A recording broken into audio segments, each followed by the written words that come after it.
Only 3% of the people that watch my videos are actually subscribed, so if you do end up enjoying this video, please consider subscribing. It just helps out a lot, and I make a lot of lore videos, so you might like those as well.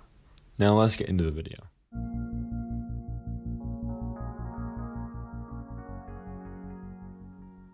To get to the bottom of this, we have to travel over waters to the island.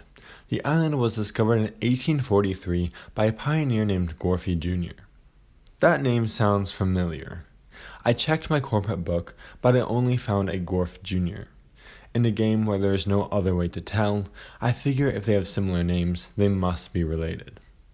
I actually spent some time researching famous explorers, but none of them even come close to having Gorf as a name. So after realizing that Gorf Jr. had some history with the island, I wanted to know why this could be important.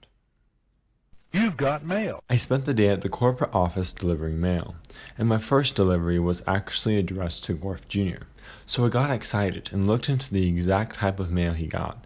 His letter had a red wax seal on it. This can mean one of two things. One, it is just a standard letter, or two, it can mean he is of significance.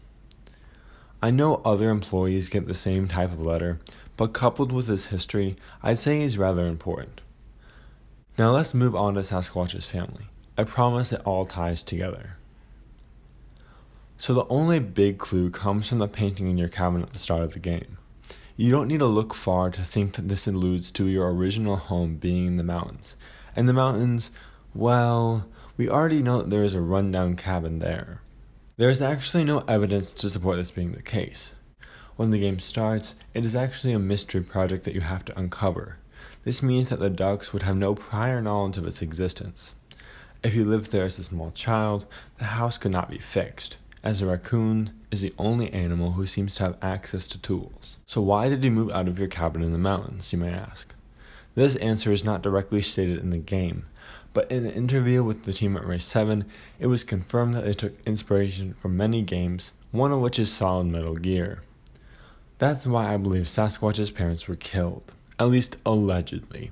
Seeing how Solid Metal Gear has like half their characters assumed dead at one point or another, I wouldn't be surprised if we met Sasquatch's family in the future. However, as of now, I think they were killed or kidnapped by hunters. Since we already know that Gorf Jr. knows about you to some extent, when your parents are taken, he is the one to find the cabin that you currently live in. He did this in secret and moved to the city so that you would not know about his help, since most humans are dangerous to Sasquatches in his eyes. The last part of this mystery is how we even get our current home. Yes, we can now conclude that it's Gorf Jr. who helps us find it, but why is it even there?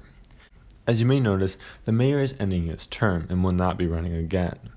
Now, there are no term limits to a mayor, so the only reason to stop running is either age or if they have completed a large project. I think his large project was completing the campground. This would take multiple years because getting approval for such a project would be hard. And after it is done, you may just want to relax. A project such as creating an entire campsite would take multiple years, and as such, it would see construction problems. So when boulders fell and blocked off where the ranger's cabin was going to be built, they just left it, and they moved the cabin to the other side of the park. Ever notice how the main roads enter the park at Site D? So, Sasquatch has lost his family, but is being looked out for by Gorf Jr. and the ducks. The game starts out when Sasquatch is still very young, but we as the player can work our way out of this tragic backstory and maybe even rule the town one day.